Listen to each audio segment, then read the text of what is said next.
Hey everyone, welcome to another episode of Leadership Now with me, Dan Pontefract. Wow, today's special. Charity Lumpa is going to welcome us into the program. Hey Charity, she's an accomplished executive and leader with decades of working experience in verticals like insurance, banking, tourism, telecommunications. She's the founder and managing director of an investment consultancy and a philanthropic foundation and board chairperson of a leadership company focused on coaching leaders in Africa. Now, a storied career indeed. She's previously held the positions of managing director of Zambia National Tourism Board, Ecobank Zambia Limited, and Airtel Network Zambia PLC, where she was the first female and Zambian to be appointed to the role. Amongst her many other achievements is having successfully set up Ecobank Zambia Limited as a greenfield financial institution in 2008, and she became its founding managing director. She's the first female board chairman of Zanaco PLC and the St. Ignatius College of the Jesuits. She was member of the boards of Air Namibia, Livingstone International University of Tourism Excellence and Business Management, and the project board of the Women's Bank Zambia Limited. She joined the supervisory board of Oik Credit in June 2022. And this is what I love. This is what we're going to get into, Charity. You're known as being a very transformational leader committed to furthering the standards of excellence and governance. Your expertise encompasses many aspects of financial and business development, and your work is involved governance and building consensus amongst teams and stakeholders to promote transparency and influence positive organizational change. That's where we're going to start, Charity. Welcome to the show. So what is positive organizational change? Like, what's your secret to having such a long, extended, successful career? And people look up to you because you know what it takes to actually transform culture. Yeah, thank you so much, Dan. That was a lot, and I'm just trying to keep up with it. I'm like, is that me? So positive organizational change is about engaging with everybody at each and every level of the organization to bring in the change that you need.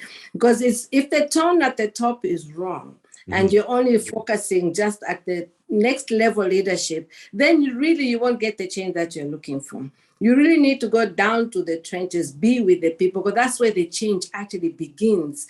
You set the tone, but the change really needs to begin at the bottom. The people are actually having to institute the change that you're wanting to implement. So it's all about bringing everybody together, having one common purpose, being driven to one common goal, and doing it harmoniously. Obviously, it's not always 100% harmonious, but if you've got the majority of the people behind the idea, then you get somewhere real quick, real fast, and more effectively. And to do that, obviously, you want a lot of attention to detail. That's where the excellence comes in, because it's pointless doing something right, but the attention to detail is poor, and then you end up with just a whole total mess. So that, for me, is something that I've really focused on from both a managerial point of view, leadership point of view, as well as a governance point of view. Wow, we're going to tackle a whole bunch of that there. So you brought up a few things there. One of them is purpose. So here's the question for you, Charity. You know, organizations, in my opinion, often are operating without a sense of purpose. And secondly, the strategy seems to be a bit unclear to employees. So if we're starting, with the individual employee, if you will, at sort of the bottom of the ladder, but working in frontline positions, what do you do to help be clear with what the purpose of the organization is, and also the clarity of strategy, so everyone is aware of why we're doing what we're doing? Yeah. Well, I think that the important thing is that not everybody will understand it. Not everybody will have that clarity. But what's critical is that as you get into the organization, say as CEO, one of the things that I like to do is that I get in very early, maybe by an hour before everybody comes in, do what I need to do, and then I go walk about. And you walk about starting from the shop floor and ask everybody this question. So what do you think? How are we doing? Where do you think we're going? Do you understand the strategy? And they'll say, what strategy? I don't know. What are we talking about? Right. So you engage them at that level, and then you go to the next level, and so on and so on. Because EXCO, as far as I'm concerned, as they're supposed to be delivering that message downwards, but it's not always delivered in the way it's supposed to be intended. And at the same time, it does get lost into translation. So you really have to go back and check back and talk to the people, like they say, feel the people's needs on the floor and understand whether your strategy is synchronizing with their objectives and whether the objectives are fully aligned with that of the company as well. So once you have that clarity, it's easier then to bring them on side and say, let's work together. I need your help. Because when you say, this is what I want you to do, it doesn't always work. But when you go out and say, I need your help, can we work together? What do I need to do to help you get this done? And so when I put myself there as the CEO wanting to help, it's much easier to talk to me than the CEOs expecting results. I don't know if you understand. Because I'm going there talking to them like-minded. I said, I need this to happen. What do you think? And at each level, I had my own CEOs. I said, you're the CEO of this thing for me at this floor. Can I trust you to do this with me? And they'll agree. And therefore, they rally behind you. They bring in their mates. And because their mates at the same level, they understand one another, it's easier to engage and embark upon that strategy. So I did that throughout. And when we had our town halls, because we now started having town halls, let people speak. And in the town hall, everybody from the security guard to the sweeper to the cleaner, everybody was in that town hall. And they were free to ask the CEO any question. And on top of that, we have a very strong trade unionist environment in Zambia. So I had a separate discussion with the trade unions because it was always important that they understood that we're working for the same thing. Because trade unions are very much focused on remuneration, focused on terms and conditions of the non-managerial staff who make up the majority of the organization. So once you have them on site, then they bring their membership on site and it's easier then to follow up with them. So it's really a question of communication, a question of trust and ensuring that everybody understands that the bottom line is excellence. That's what we're working towards. And that at the center of it all is to make sure that we have a customer who's happy to deal with us and who repeatedly come and ensure that they can also spread the word. So it's all about engagement at every level. Such an amazing point. And often I think leaders are forgetful that if you use your adage, right, from the shop floor to the top floor, that it's sort of a muscle of reinforcement, that you can't just hope and wish that trust occurs. You can't just hope and wish that collaboration occurs. You can't hope and wish that the strategy is understood. So would you agree that in order to build that sort of trust and clarity, that reinforcement of your leadership throughout the organization is required? Absolutely. And at least in my Zambian context, okay, because in Zambia, there's this thing about leadership as elders. They see this divide between the two of you. And there's always that, that there's this respect that just transcends everything else. And they'll deal with you out of fear than they do out of wanting to do it. So you have to get them to the point where they move away from that fear and respect to wanting to do it and feel free to engage with you. So the traditional and cultural things also lend their own weight. I mean, for example, when I was setting up Ecobank and we finally opened, and I would go to the tellers and work with them in the till to see how best we can support them. They can see me as the CEO sitting in the teller, attending to customers as well, counting cash, doing the deposits and what have you. And I asked them, but why aren't you smiling to your customers, And they'll say, oh, it's not in our culture to smile at strangers. Wow. Yeah. So I said, no, but this is nice because if you smile, your customer already feels at home, welcomed, and when they go and do your feedback, they'll be very happy with you. And so I noticed that early on in my years as a director in Barclays Bank then, and so I noticed again when I was in Ecobank as the CEO, going into the cashier's booth to help them out and just to show them that I can do this as well with you. And that just strengthened that bond. Well, it sounds like you're an advocate of demonstrating sort of being a human being as a leader to team members that might not be in leadership roles. So how important is it for you as a leader to act like a human being and to show that care, that compassion, that humanity? I think it's very important because whether you succeed or fail, they will always know that we were at it together. And also my past experience is that when I was at Citibank many, many years ago, when I first started off my banking career, I had a very difficult boss. It's a very difficult CEO who just made me feel unwelcome, and such that I never felt the need to give my best intentionally, but I was forced to because I didn't want him to sack me.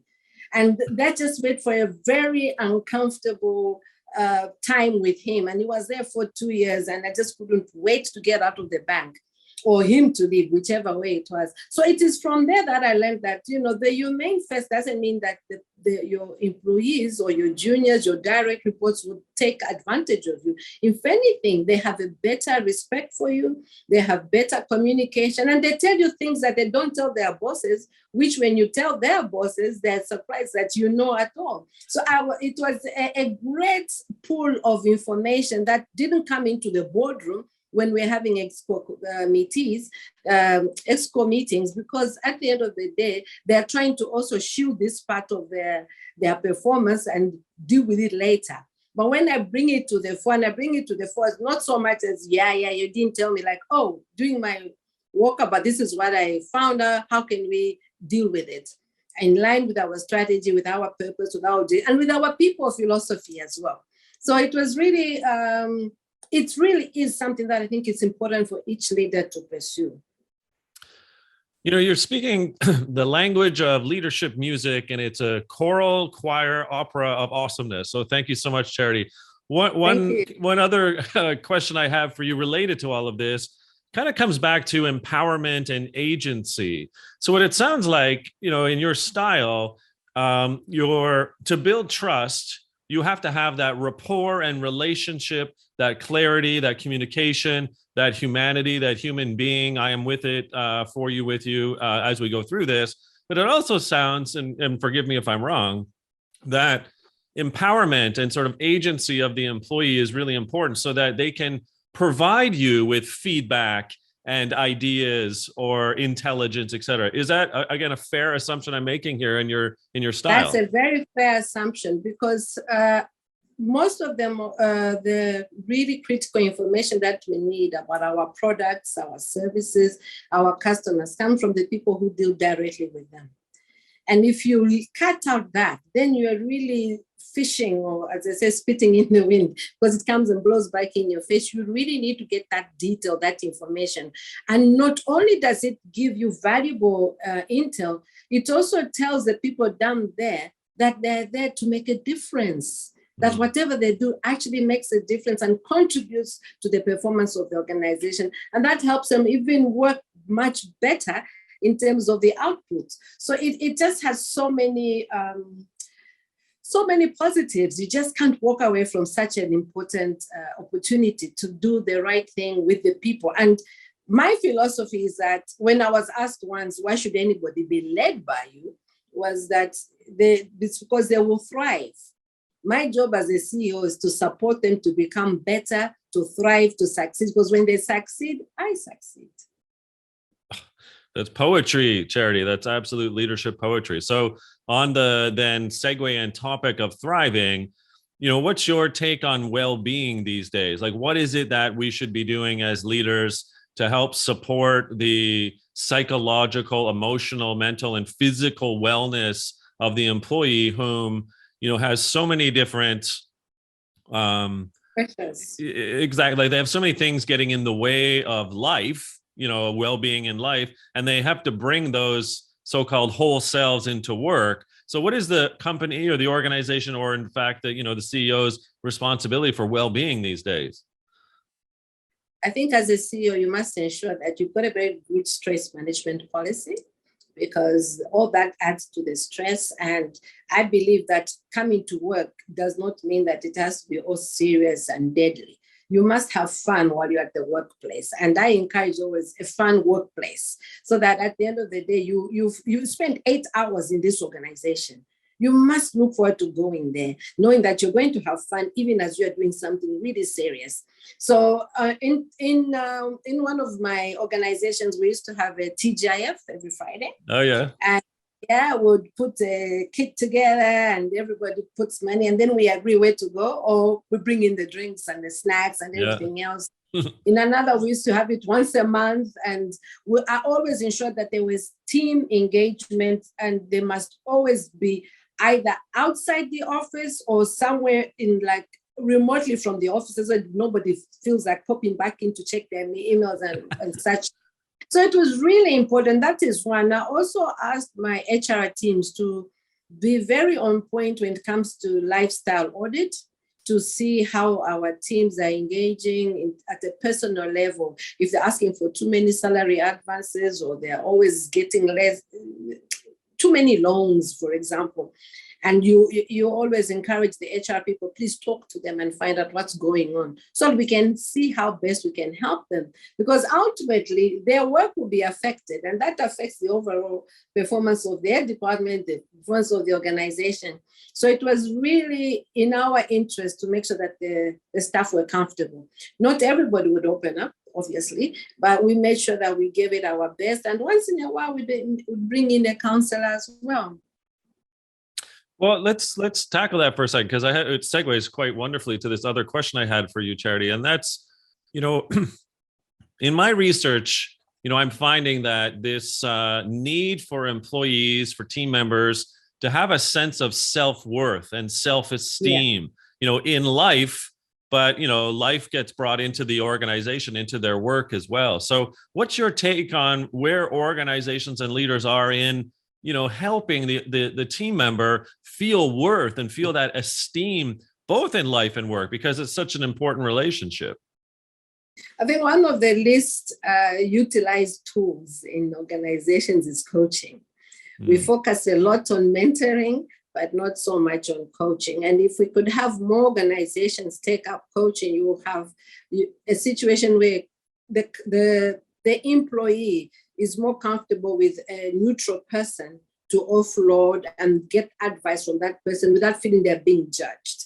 Because that's the one thing that a lot of employees don't like. I don't want to be judged. It might affect this, might affect that. So we introduced mentorship. And in the mentorship program, this is exactly what we're trying to achieve. Get people to talk, see how we can help you, no judgment. And at the end of the day, we had our staff trained, especially in one of the banks I worked with, and the telecom as well, including, in fact, all of the industries. We had them trained in how to receive and give feedback so that we are non-judgmental. And really, it's about the work and not the person. And when you make that focus, then the person themselves, if they had any personal issues, they would raise them and see how best you can help them with. So for me, especially when I was dealing with my direct reports, who were really the directors that were responsible for the other departments, I made that very, very clear that this is about helping you be better at work, because we don't want you to bring all the pressures in, because people drown in their pressures of work, as well as things that they bring in externally. And sometimes we say, just leave it at the door, because that's all you can say. Leave it at the door. And if there's any help I can give you, please, let's have a chat. But you see, you want to empathize. You don't want to own the problem as well, because then it just leads into other things. So as much as we empathize, we also gave the solutions to where they can go to get help. Amazing. Well, in that vein, I think there's a relationship potentially, and again, I don't want to put words in your mouth, however, but to the employees' confidence and in their skills and their abilities. So back to putting your senior leader hat on and your CEO hat on and your board chair hat on, what responsibility lies with the organization thus to then develop the skills and abilities of the employee such that it's not just the tasks that are required for the job, but that you're developing the whole self of the employee. What do you think of that? Yeah. So we used to do what we call the people balance sheet. Oh. And in the people balance sheet, it was to ascertain who's who, what they have, and do it like a skills audit. and then see who's the person that can succeed them, who can succeed that person, and so on and so forth. Then you look at your skills audit of each individual. And then obviously you come up with a plan. We introduce the KPIs in the performance management system, quarterly reviews and everything of the sort. And then that is fed into the quarterly review or the semi-annual review, so that at the end of the day, you have a balance sheet of people, you know their skills, you know what they want to develop in, and you give them that time frame. Fortunately, in Zambia, we do have what we call study leave, and we give them that opportunity to take on a course that is relevant to their work, relevant to their advancement, or to what they aspire to. They can take off a couple of weeks to go and do an exam for their particular subject, and then they come back. And so we put in that recognition element as well. If they come back and have successfully done what they were supposed to have done when they took their leave, we elevate them with more responsibility or salary and a new role. And it just put in the vibe that when I put in the effort, it shows, and I'll get moving. So there's always this, I believe people should always recalibrate that they should always develop themselves, and they should always be retooled to enhance their proficiency at any work that they're doing. So I think the organization has that responsibility, because you need to get the best out of people. And the only way you can do is by training them and ensuring that they engage at the level that they understand they're required to execute for that particular role or a future role, especially if they're identified successors. That's amazing. I really love that idea of the people balance sheet. I mean, Yes. way too often organizations are suggesting, they say people are our most important assets, yet they really treat their employees like a number in a spreadsheet. But what you're suggesting is actually the balance sheet, the people balance sheet indeed, is this investment protocol of their skills, their proficiency, and their character, I'm assuming. Absolutely, yeah. And we need to develop them. So we identify that if this is a successor for this particular, if this person is a successor for this particular role, what are their strengths? What are they lacking? How do we build them up? Amazing. And okay. I made sure it transcended throughout the organization to ensure that people really understood that there was an opportunity, and if they put in the time, they put in the effort to do what was required of them in terms of their own personal development. I think I wanted to work for you back in the day. Charity, you talked a couple minutes ago about, and we won't name him, but that boss for about 2 years that really, you didn't really click with. But what were the lessons of what not to do that you learned ultimately from that particular leader? I learned that you may not necessarily like a person, but it doesn't mean that they are bad at what they do. Yeah. And when people come to work, they don't come at a personal level. They come at a responsibility level to get a job done to the best of their ability and get paid for it. And it's those abilities potentially that maybe that particular individual was lacking from investment from their leaders and the organization itself. So again, there could be a quid pro quo going on there. Yeah, possibly. No, it was really a rough 2 years. And the only reason I stayed in the job was because A, I was a single mom at that time, and B, I needed the job. It was very well paying, and I just stuck it out. But imagine if I didn't have those options, I would have left. Yeah. Well, that shows both your vulnerability. Thank you for that, as well as your perseverance and resilience and grit. I'm sure everyone that's in your orbit knows that's exactly what you stand for. Now, one of the things you're also known for and renowned for is that creating and crafting and cultivating that sense of belongingness on the team and the organization. So tell me a bit about belongingness. Okay, I find that when a team member feels they're a vital part of the organization or their own team, they bring to the team more than just their knowledge, their skills, they bring their heart. Because without the heart, it's very difficult to belong. And so it was always important that they were able to speak openly without criticism, without judgment. And as an example, when I was at one of my organizations, somebody came and told me, I have this member of staff, that this, that, they're very difficult, blah, blah, blah, blah. So I said, so what are you doing about it? oh no, I just think I'm waiting for the quarterly review and I'm going to make this recommendation. And then I said to them, okay, so what does that say about you? And that put them back. I said, what do you mean? What does that say about me? I said, yeah, because you're the people who are supposed to be managing people. How are you managing this person other than waiting to exit them? You need to sit down and find out what's happening to the person, what's in their life, what it is that you can help them with, and understand why this is a challenge. And that way they will feel like they belong to your team. And after that, they will then give you the work and the output that you're looking for. Show some interest. And so this person went back and said, oh, can you imagine the CEO said, what does that make me if I don't deal with this matter? I said, yeah, you've got to deal with it. You can't pass it along. You're the leader in the job, deal with it. It's when you've dealt with it and you still don't have a positive result that then you can escalate. But don't just come and try and push somebody out of the organization just because you don't like them or you can't get along with them or whatever opinion they have. So I think it's important. Well, you have provided us with truth after truth after truth of what it really defines as the perfect leader, Charity. You're a gem. My penultimate question before we find out where we can learn more about you is this. If you had something to offer today that might be your best lesson or best piece of advice after a very storied 3-decade career, and it continues in all of your work still, what's that advice or lesson that you want leaders to be thinking about today?